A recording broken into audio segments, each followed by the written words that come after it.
seat. We need to get going. Yeah, Brian.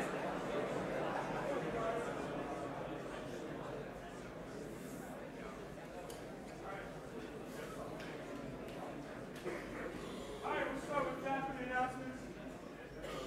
Let's go. Just want to let you guys know, a couple of questions. We're delaying the deadline for the book madness brackets until the end of fifth period today. The first round will start tomorrow.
today's senior speaker, Kevin Zhang.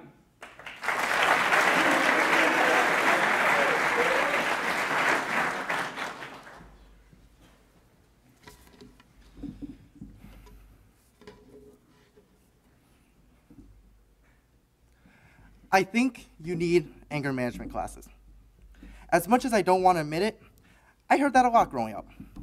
Though most people nowadays just tell me I have issues. And while it pains me to say this, I've definitely found myself to be, well, let's say emotionally volatile. In fact, I'm pretty sure the only reason my parents didn't hear me yelling the F word when I was younger was because I had not yet learned it. While there have been many things that have angered me, people stealing my food, stubbing my toe on furniture, staying up till 4 because I decided to start and finish my essay on the same day, and not being able to play certain melodies when I practice piano, etc., etc. Most of the time, it is the arguments I get into with my parents that will rile me up the most. While the arguments aren't all the same, and the fallout after each varies in length, they all focus on one issue. Me playing games on my computer or watching YouTube or doing other non-school work related activities when I should be doing, well, my schoolwork. On some level, I understand their frustration with me. I shouldn't expect life to be easy. I have no reason to believe that a college acceptance letter or a job offer will simply be handed to me in the future. And as such, I should be working diligently to secure my future, especially when my parents are paying for such benefits as going to Gilman. And to their credit, they have been very patient with me for these past few years. There's never an immediate instinct to harshly punish me, and they always try to reason with me about the necessity or responsibility and discipline. However, as any disagreement between a teenager and their parent goes, things tend to escalate quickly and dramatically. This usually leads to a lot of yelling, ranging from my dad threatening to smash my computer because I play too many games on it, to me accusing my parents of caring more about their money than me as a person.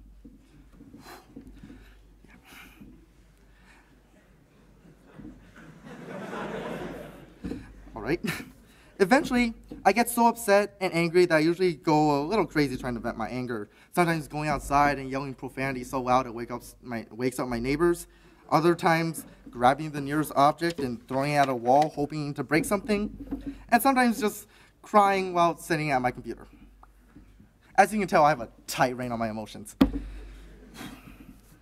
One time, for instance, after a particularly heated shouting match, I fled from the house, and like any normal person, I rode my bike through some backwoods, past a Target, and into a park, at which point, I rode my bike straight into a curb, sending me flying off and tumbling across the pavement. Maybe, just maybe, it was a bad idea to ride my bike around town while I was more focused on how I would give my dad a piece of my mind than actually paying attention to where I was going. In the aftermath of my crash, my bike gears got messed up, the handlebar section got kicked out of alignment, and I got some minor bruising. Seeing a train wreck unfold, a family came by to ask if I was okay, to which I embarrassedly just laid there and told them I was fine. I don't think they were convinced, mostly because I was on the ground, visibly seething, and mumbling to myself, why is this my life? Why?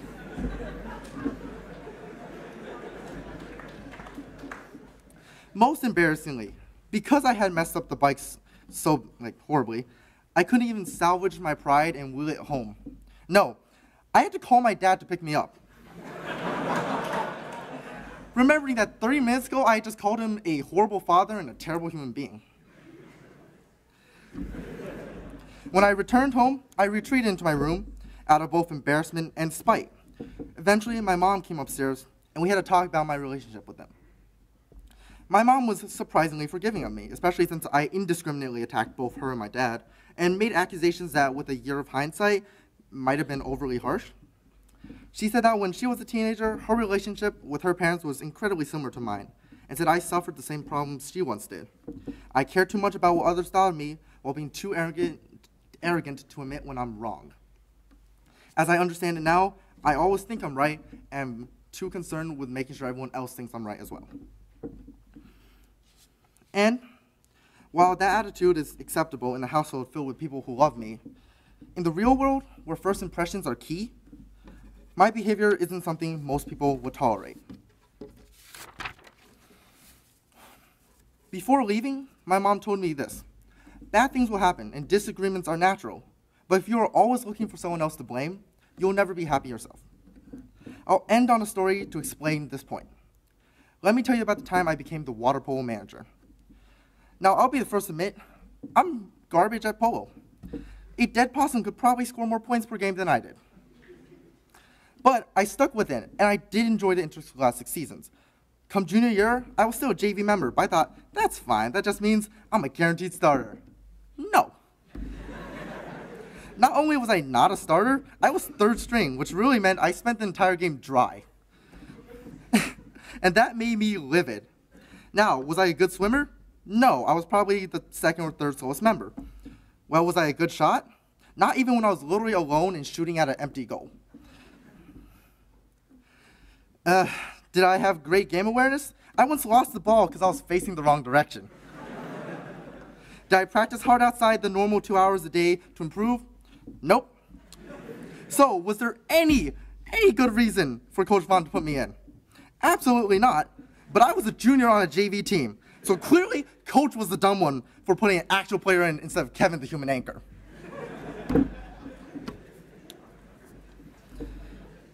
For at least half the season, I was so bitter at Coach that I sometimes contemplated skipping a game.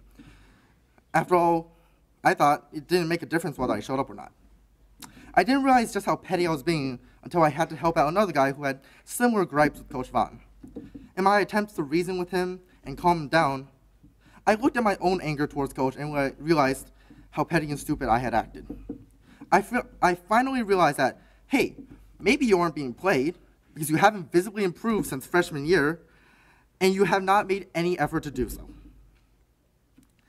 Did this sudden realization turn to game time? No. I was still a minimal presence in the pool for the rest of the season, but I was no longer blaming the coach for that choice. I did return the following year, but this time as a manager. In a great moment of irony, I actually scored more points in a varsity game that year as a manager than as a player during junior year, keeping in mind that I scored once this year. Now, have I overcome all my anger issues? I must have, or I would be a hypocrite for writing this speech. Well, not only did I not solve my anger issues, I actually got into 3 more fights with my parents since I came up with the idea for this speech, and one of those happened while I was drafting the previous paragraph. But that's not the point.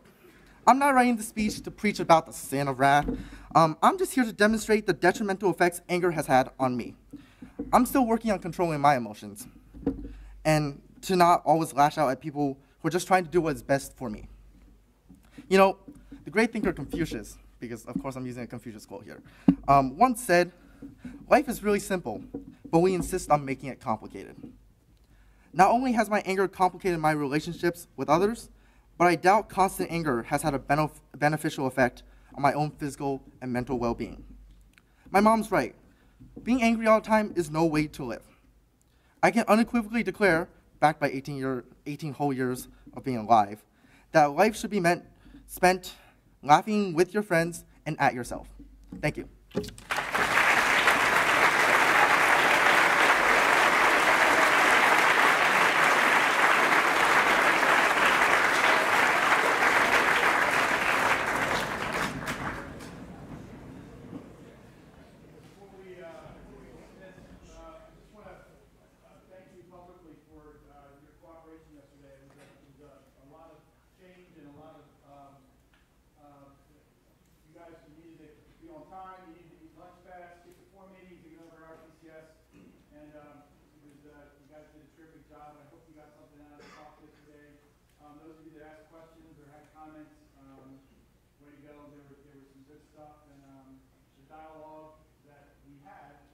Something that we will continue. So I appreciate your cooperation and your willingness